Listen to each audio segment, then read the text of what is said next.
So this happened to me too, actually. My parents took me to this a couple of religious figures who were trying to cure people with, you know, dicey means. The one I saw told my mom to make me drink water with ash in it. I refused to do it, but for the next few weeks, I would wake up with my mom sprinkling that on my head. So that was something that, he'd advised.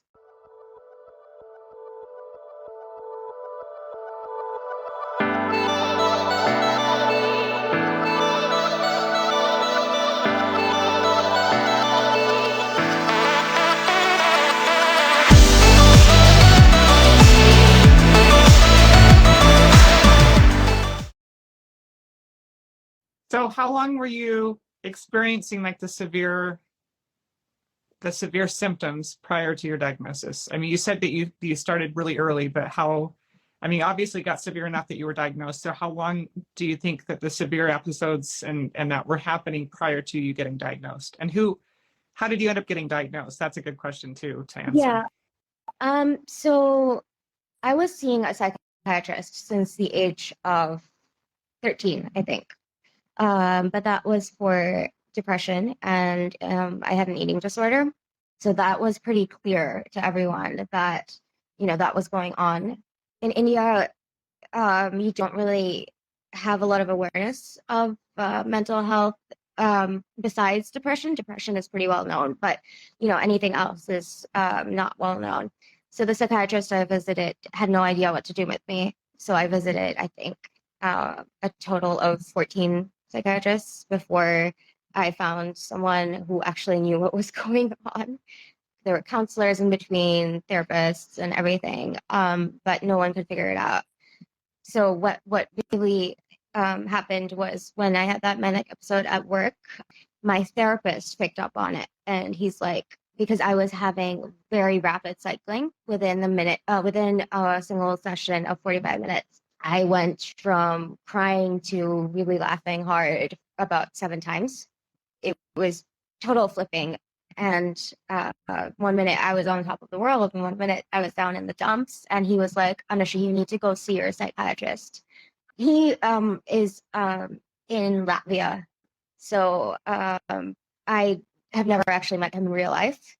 It's always been online, so he couldn't actually do anything physically, like call anyone or anything. So he told me to go see my psychiatrist, who was not able to stop me. And then essentially he took over, my therapist took over my treatment, because he's also a psychiatrist. And he said, okay, this is what's going on, Anushri. You're going to stay away from your computer and your phone. And I was still living with my parents at that time. So my mom was able to take it all away from me and kind of seclude me for my own good. Yeah.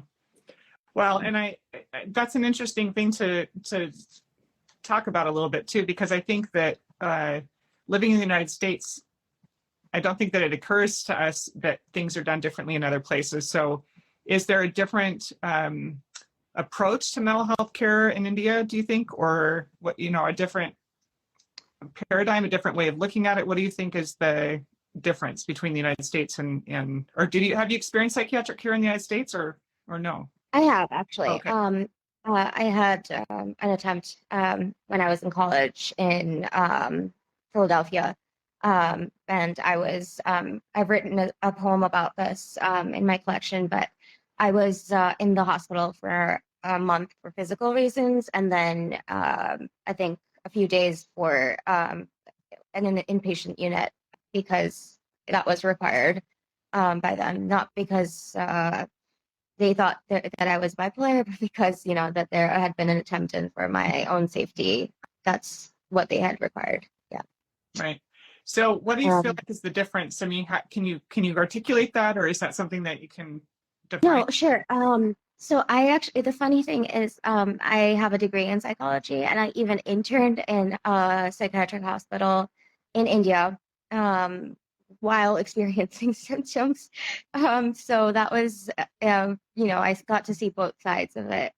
So the formal psychiatric care here is pretty similar. In fact, there are a lot of doctors who've come in from the UK or from the US who've trained over there.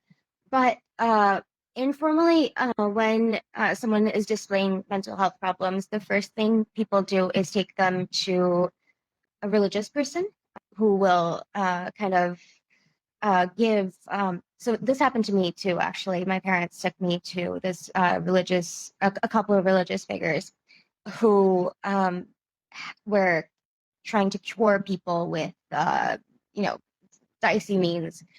The one I saw told my mom to make me drink water with ash in it. I refused to do it, but for the next few weeks, I would wake up with my mom sprinkling that on my head.